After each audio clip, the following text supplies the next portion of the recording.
Hello दोस्तों, नमस्कार। स्वागत है आपका अपने चैनल सॉल्यूशन विद संजीव में। इस वीडियो में हम एमएड कोर्स के बारे में विस्तार पूर्वक जानकारी प्राप्त करेंगे।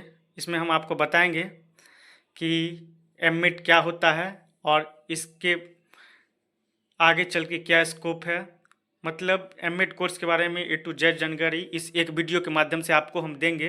तो जो भी साथी इस कोर्स के बारे में जानना चाहते हैं, वीडियो को पूरा देखिए। और जो भी साथी नए हैं, हमारे चैनल पे पहली बार आए हैं, तो हमारे चैनल को सब्सक्राइब कर ले और हमारे साथ अवश्य जुड़े।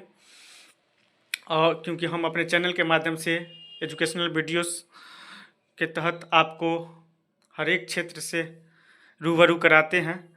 तो देखिए, वीडियो शुरू करते हैं। इसमें हम एमएड कोर्स के बारे में बात करते हैं।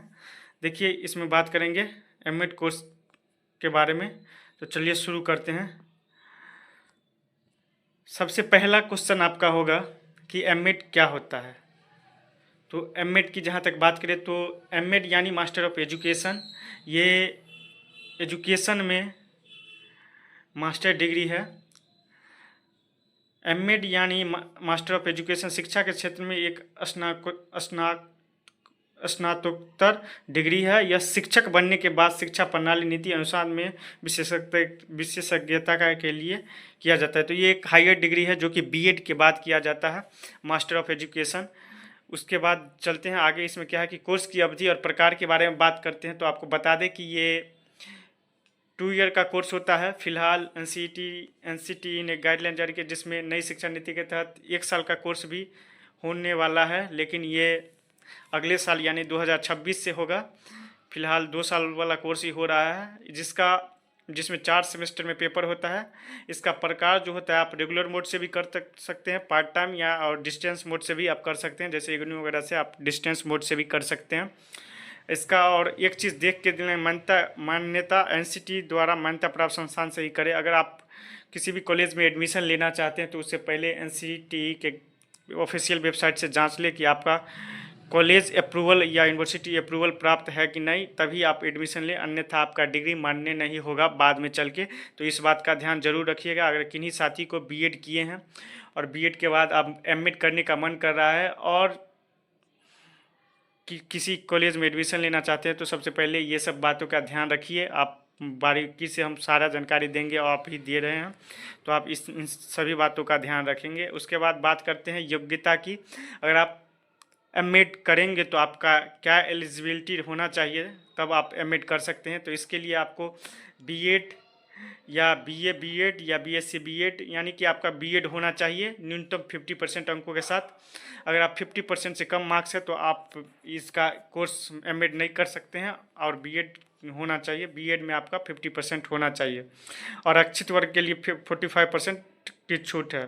तो कैटेगरी वाइज छूट भी होता है। 45% पे आप आरक्षित हैं, आपका रिजर्व है, तो आपके लिए हो छूट है 45% तक। कुछ यूनिवर्सिटी एंट्रेंस एग्जाम लेती है, जैसे कि बिहार का लगभग सारी यूनिवर्सिटी एमएड के लिए एंट्रेंस एग्जाम लेती है। अगर आप एंट्रेंस एग्जाम क्वालिफाई करते हैं तभी आप एडमिशन ले पाएंगे, अन्यथा आप प्राइवेट से ऐसे ले सकते हैं, फिर भी आपको एंट्रेंस एग्जाम क्वालिफाई करना ही होगा। उसके बाद बचे प्रवेश प्रक्रिया के। तो एडमिशन प्रोसेस क्या क्या है, देखिए। पहले आपको एंट्रेंस एग्जाम देना होगा, जैसे डीयू, बीएचयू, बीआरई, एबीयू, जैसे कि मुजफ्फरपुर वाला अभी चल रहा है एमएड वाला एंट्रेंस एग्जाम का आज लास्ट डेट था। एलएनएमयू का होता है। सब एंट्रेंस एग्जाम के तहत आप एडमिशन लेती है।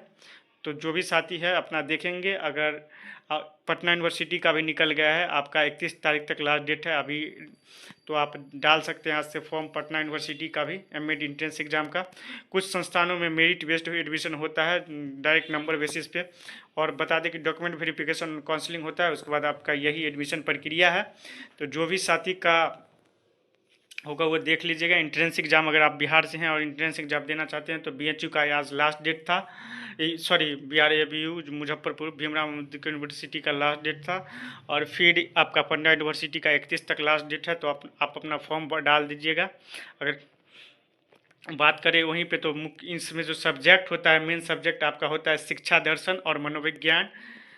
उसके बाद आपका शैक्षिक प्रबंधन, पाठ्यक्रम निर्माण, समावेशी शिक्षा, आईसीटी, मूल्यांकन पद्धति और शोध कार्य और रिपोर्ट लेखन, यही सब सब्जेक्ट आपको एमएड के दौरान पढ़ना होगा। वैसे भी आप बीएड किए होंगे तो आपको पता होगा कि अधिकतर विषय आपको साइकोलॉजी ही बीएड में भी पढ़ाया जाता है, तो उसी पर आधारित ये इसका सिलेबस है। हायर कोर्स में आपको एमएड में भी यही सब पढ़ना होगा।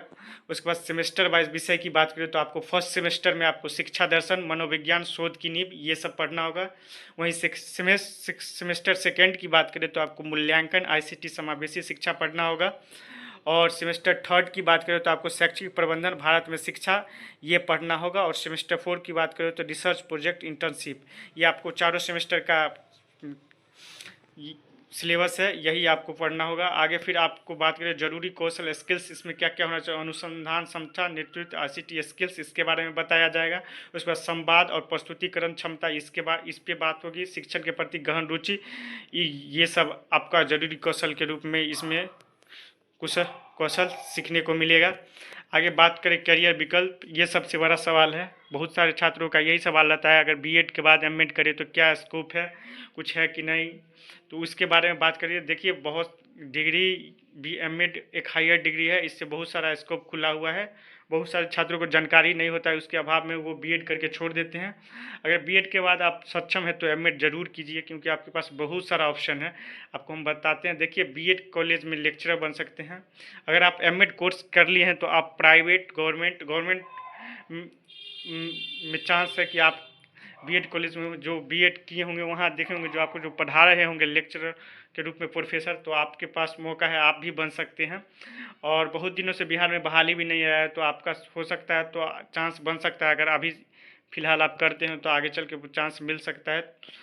पीएचडी इन एजुकेशन, और उसके बाद आगे आपका रास्ता खुल जाता है। इसके बाद ही आप पीएचडी इन एजुकेशन में पीएचडी डिग्री कर सकते हैं। उसके बाद प्रिंसिपल, हेडमास्टर बन सकते हैं, शिक्षा नीति सलाहकार बन सकते हैं। तो बहुत बड़ा बड़ा पोस्ट पे आपका ऑप्शन खुल के आता है। तो ये मत सोचिए कि एमएड के बाद करियर नहीं है, बहुत सारा करियर है, ऑप्शन है, और आपका हाई लेवल पे आपका पोस्टिंग हो सकता है। उसके बाद देखिए net, JRF, UGC net, CTET, state की तैयारी इत्यादि में आप करवा सकते हैं, कर सकते हैं। तो बहुत सारा ऑप्शन है। तो कुल मिलाकर हम तो यही कहेंगे कि अगर किन्हीं साथी का मन है तो आप जरूर कीजिए, आपके पास है बेहतर विकल्प, तो आप एमएड में एडमिशन लेके जरूर एमएड 2 साल कर ले। वहीं पे फीस और संस्थान की बात करें तो आपको बता दें कि सरकारी कॉलेज से आपका 5,000 से 25,000 प्रति वर्ष के रूप में आपका खर्चा होगा। वहीं प्राइवेट कॉलेज पे 30,000 से 1 लाख, ये ज़्यादा भी हो सकता है। प्राइवेट कॉलेज वाले मनमाना करके ज़्यादा फी भी लेते हैं। तो ये आप देख लीजिए, आप एंट्रेंस एग्जाम में अच्छा मार्क्स ला के गवर्नमेंट कॉलेज लीजिए और अच्छे से प्रिपरेशन करिए, एंट्रेंस एग्जाम का आपका हो जाएगा। तो बहुत कम फी में आपका सरकारी कॉलेज से एमएड का 2 साल आराम से हो जाएगा। 5 से 25,000 आराम, 50,000 के अंदर ही, 50,000 बहुत है, उससे अंदर में ही आपका सरकारी कॉलेज से 2 साल में हो जाएगा। और संस्था की बात करें तो डीयू, बीएचयू, बीआरबीयू, एलएनएमयू, इग्नू, ये सब करवाती है। आपका इग्नू भी डिस्टेंस मोड से एमएड कोर्स प्रोवाइड करती है, तो आपको जहाँ से सुविधा बुझाए आप कर सकते हैं। कोर्स का उद्देश्य और सुझाव की जहाँ तक बात करें तो इसमें देखिए, आपका इस कोर्स का उद्देश्य होता है शिक्षा क्षेत्र में नेतृत्व विकास कराना। इसमें उसके बाद शोध व नवाचार को बढ़ावा देना, सेमिनार, वर्कशॉप और पेपर पब्लिश करें, एनसीटी से मान्यता प्राप्त संस्थान में प्रवेश लिए। तो इस कोर्स का यही उद्देश्य है। तो कुल मिलाकर हमने आपको पूरी जानकारी एमएड के बारे में दी। अभी भी अगर किन्हीं छात्रों का कोई डाउट होगा तो आप कमेंट सेक्शन में लिखिएगा, हम उसका रिप्लाई ज़रूर करेंगे। उम्मीद करते हैं कि आपको ये वीडियो अच्छा लगा होगा। अगर वीडियो अच्छा लगे तो आप लाइक ज़रूर करें और अपना कमेंट के ज़रिए अपना राय ज़रूर दें, ताकि हम और बेहतर कंटेंट आपके बीच पहुंचा सकें। तो मिलते हैं नेक्स्ट वीडियो में, तब तक के लिए बहुत बहुत धन्यवाद। अगर किन्हीं साथी का कोई डाउट हो तो आप अपना कमेंट सेक्शन में पूछ सकते हैं। तब तक के लिए बहुत बहुत धन्यवाद।